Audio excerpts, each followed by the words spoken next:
Hey, what's going on, guys? Welcome back to my FZ6R maintenance and modification series. If you're new here, this is my 2009 FZ6R. Her name is Evelyn. So on today's maintenance video, we are going to be tightening our chain. So you can tell by the looks of this chain, she's a little high mileage. She is definitely high mileage. This chain currently has between 8,000 and 9,000 miles on it. And I'll tell you something, man, when it comes to chains and longevity, you might as well go with the best. DID is all I use, man. When I replace this chain, this will be the third chain that I replace on this bike. And while the chain clearly does have some wear and tear going on, believe it or not, it is currently oiled up and lubed just fine despite its outward appearance. However, what we are experiencing is a little bit of looseness. Alright, now this just happens over time, especially if you ride the bike hard, and you'll see here, again, despite the chain's age and mileage, we still have plenty of adjustment that is still allowable here. And so well, let's talk about symptoms. What are some common symptoms to a loose chain? Well, obviously, you can see here, see this gap we have going on? I mean, that's way too loose, right? But other than that, other than physical appearance of obviously being loose, what you might experience, and this is what really just irks me, man, and it's what brings us here today. And by the way, I've never shot any kind of chain video, so I figured, you know, better now than never, especially when this chain is going to be replaced sooner than later.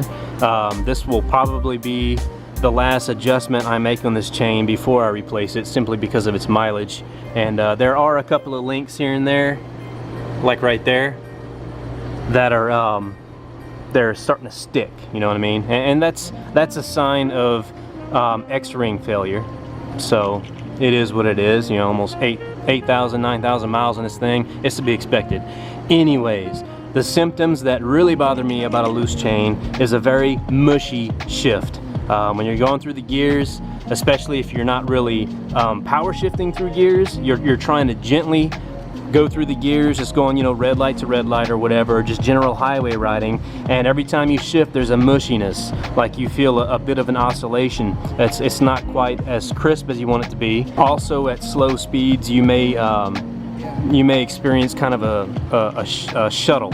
I don't know really how to explain it, but what it is, it's the fact that the chain is loose and you make a gentle shift and apply gentle throttle, and the bike responds, it reacts to the fact that this chain is so loose, and you get an oscillation as you try and gently let the clutch out to the next gear. You get an oscillation, a back and forth that you feel in the seat of your pants, and it's really aggravating, and it makes for just an unpleasurable ride, pretty much. So anyways, let's get to it, guys. What you're gonna need first off is a small amount of tools.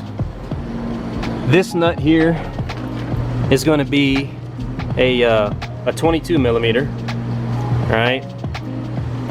On the other side, it's not a nut. It's your axle is actually this is a part of the axle. You know what I mean? Like you can't take this off. If you take this off per se, the whole axle comes out. It's one piece. So on the other side is a 22 millimeter nut.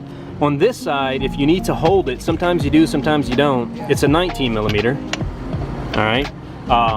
Your set nuts, well, the outer nut is your set nut, the inner nut is your adjustment nut. For those, you're gonna need 12 millimeter wrenches. The reason why I use two, and I mean, look guys, there's more than one way to skin a cat, but for me, I like to hold one very tightly in place while I independently turn the other one. Trust me, it works out best that way. You can be the most precise when you're making your adjustments that way. What else do we need? You're gonna need a breaker bar, because when you put this 22 on here, the book specs 65 foot-pounds of torque. on this nut. So you're gonna wanna use a breaker bar to get it off in the first place, right?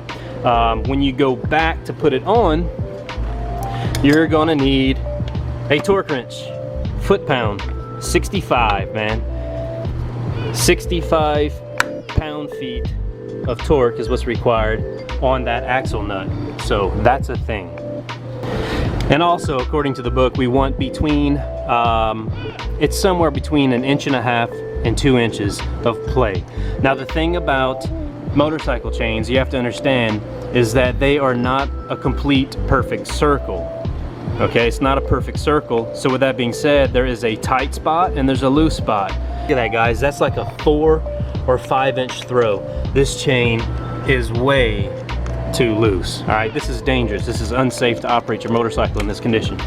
So we want between 1.5 and 2 inches of play, so it needs to be more about like this. Now when you're making your tightening adjustment, you always want to turn the wheel until you get to the chain's tightest point and make your tightening based on that tightest point. Otherwise, if you were to do it on the loose part, you would end up tightening it too much, and then when you spin the wheel around to get to the tight part, you will find that it's way too tight. So here's like our loosest part. It's terrible, right? It's getting better.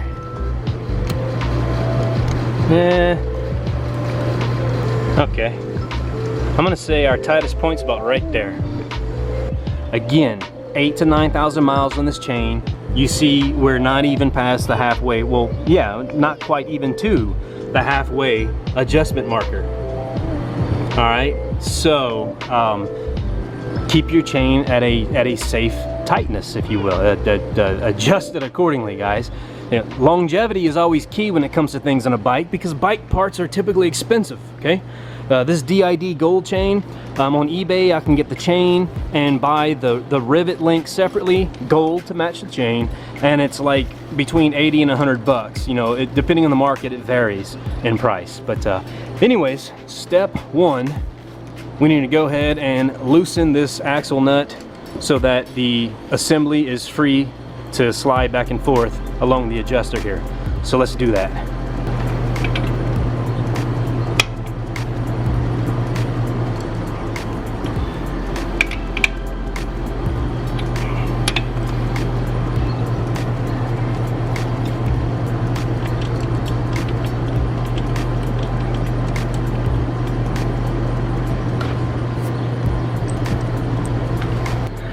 Couple of key points here, guys. So I want you to pay attention to the fact that this moves a lot, right? Very easily. It's not on there very tight at all.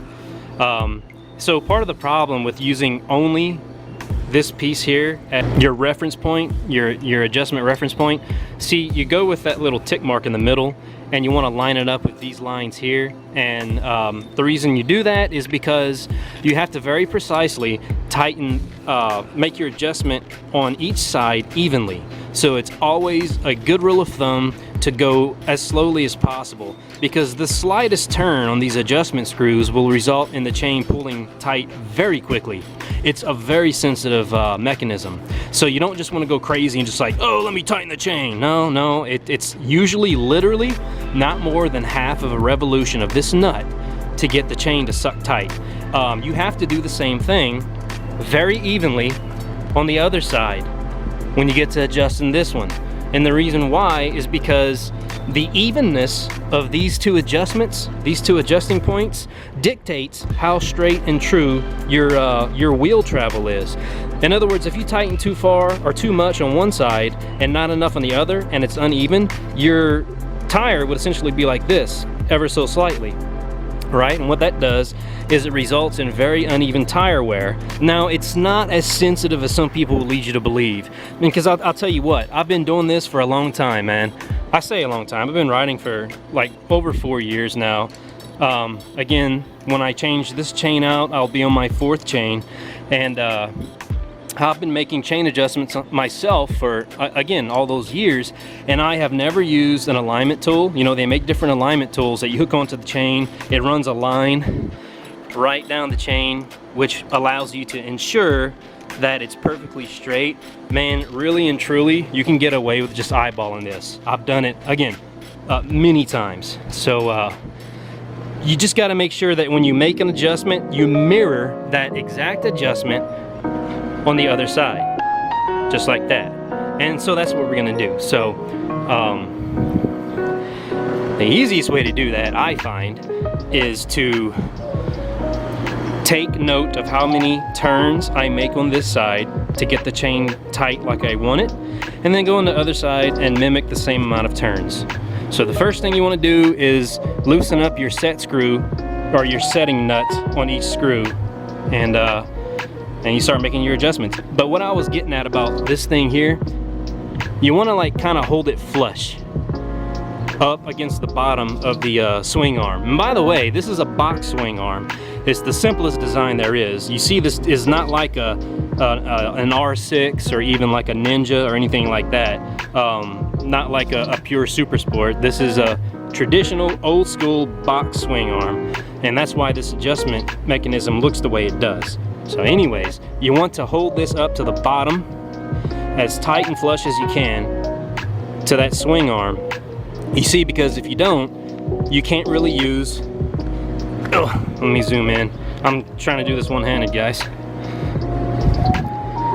You can't really use your tick mark in the middle there as an accurate representation of where your adjustment is if you don't hold it still, right? So obviously I'm gonna have to set up on the tripod here and do this with both hands. So here we go, guys.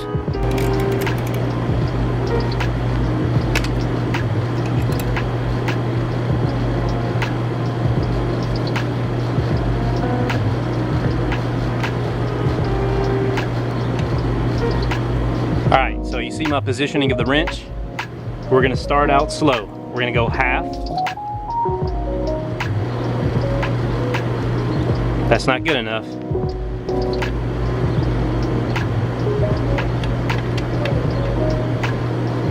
Let's go another half. Getting better. So you can see how loose this chain was, guys. Let's go another half. It's getting a lot better.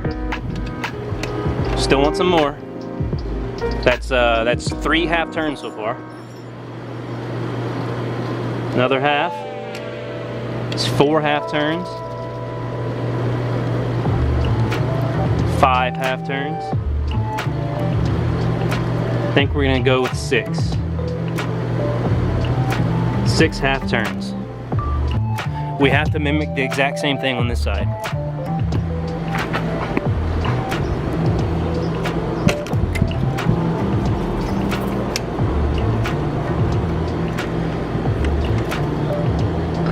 One, 2, 3,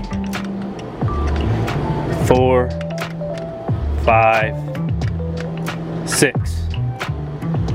All right, so we've done some tweaking.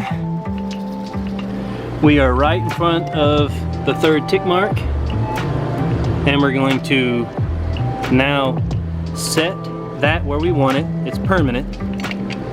All right, be right in front of the 3rd. And then once that's tightened back up and set, we will make one final adjustment here to bring this, see, it's right at the 3rd tick mark. We want it, or just slightly behind, we want it just slightly in front. So we'll set the other side, and then we'll come back and give it a couple of little small tweaks to drag this in front of that tick mark. We'll be good to go. Tighten it all up, button it up. Shabam! Shabam. The hell was that?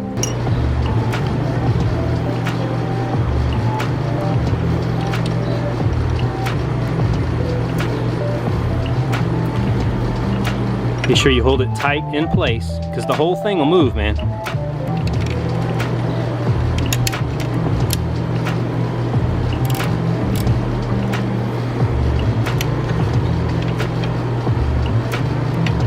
Yep. And get it good and tight. There. It is set. Now let's mimic the other side. We're right in front of that 3rd tick mark. Good to go.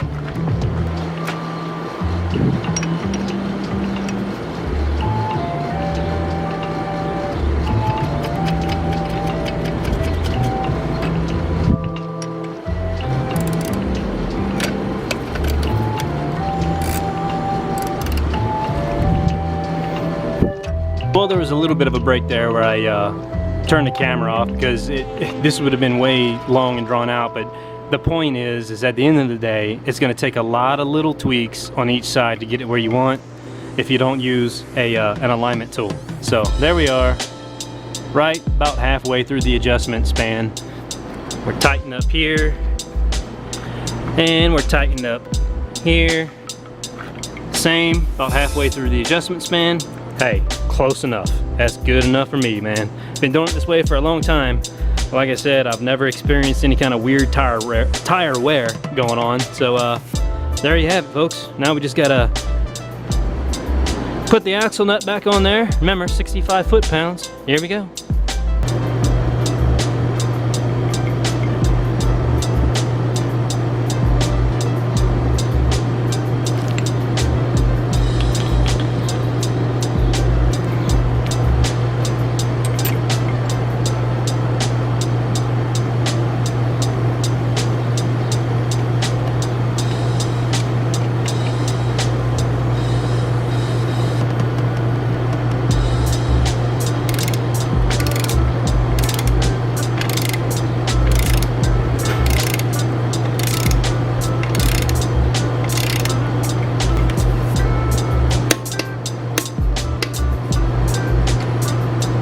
Alright guys, and so one final check at the end of it all. There's our tight point. Good to go.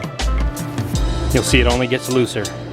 Now this is a large variation, mind you, again, because it's such a high mileage chain. There's our tightest point, perfectly tightened, between 1.5 and 2 inches of up and down swing. And then you go to the exact opposite side and it's way looser than you want it.